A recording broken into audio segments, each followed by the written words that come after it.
Hello everyone. आज हम पढ़ेंगे पाठ 8 में हम पढ़ेंगे पेड़ की कहानी।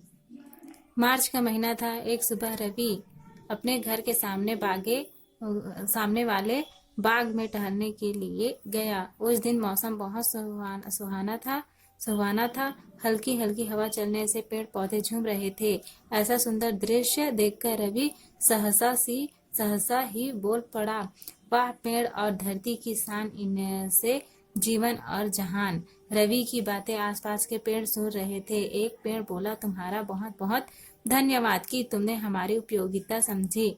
यहाँ बहुत से बच्चे रोज घूमने और खेलने आते हैं, परंतु आज तक किसी ने ऐसी बात नहीं कही।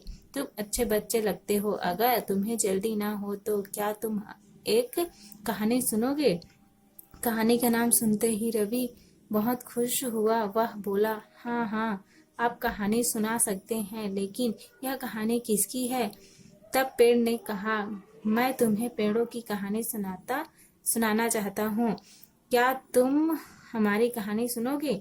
सहमति पाकर पेड़ ने कहानी सुनानी शुरू कर दी।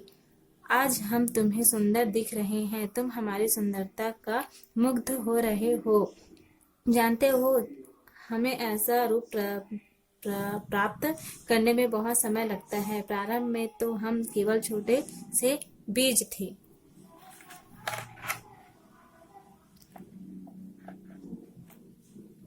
फिर इस बाग के माली ने हमें मिट्टी में गाड़ दिया। वहां अंधकार में पड़े पड़े हम उब गए थे।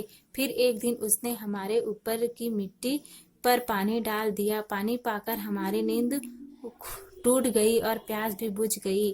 पानी का स्पर्श पाकर हम कुछ शीतल हुए और छोटे छोटे अंकुरों के रूप में बाहर झांकने लगे। जब हम भूमि के अंदर थे तब हम बाहर के दृश्यों को देखने की हमारी बहुत इच्छा थी। अब वह इच्छा पूरी होने लगी थी। धीरे धीरे हम अंकुरों से पौधे बने। धूप, वर्षा, सर्दी झेलते हुए हमारे तन बढ़ते रहे और आज हम विशालकाय पेड़ बन चुके हैं।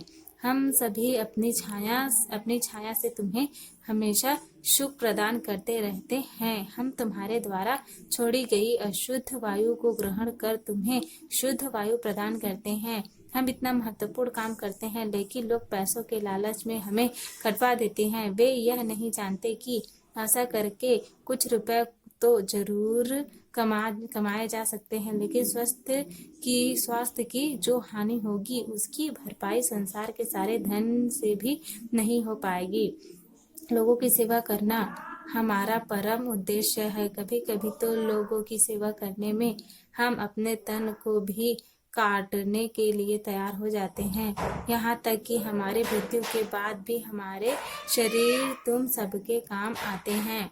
हम सब तुमसे प्रार्थना करते हैं कि तुम अपने आसपास रहने वाले लोगों और अपने मित्रों को समझाओ कि हमारी संख्या कभी कम ना होने दे, क्योंकि अगर हम ही नहीं रहेंगे तो इस संसार में कुछ भी नहीं रहेगा। लोग शुद्ध भोजन, जल और वायु के लिए तरस जाएंगे। इन सभी समस्याओं का समाधान यही है कि अधिक से अधिक पेड़ लगाओ, उनकी देखभाल करो और हर प्रकार लाभ उठाओ।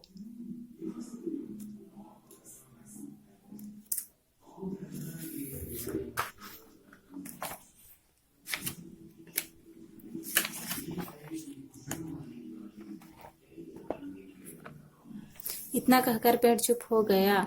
रवि ने प्रतिज्ञा की, मैं हर रोज एक पौधा लगाऊंगा और नियम पूर्वक सबकी देखभाल करूंगा। प्यारे बच्चों, अगर तुम भी रवि की तरह शुद्ध वातावरण में रहना चाहते हो तो जब भी तुम्हें समय मिले अपने पास के किसी बाग में जाओ और पौधे लगाओ। पौधे लगाने व उनकी देखभाल करने में बाग का माली तुम्हारी सहायता जरूर करेगा। Thank you.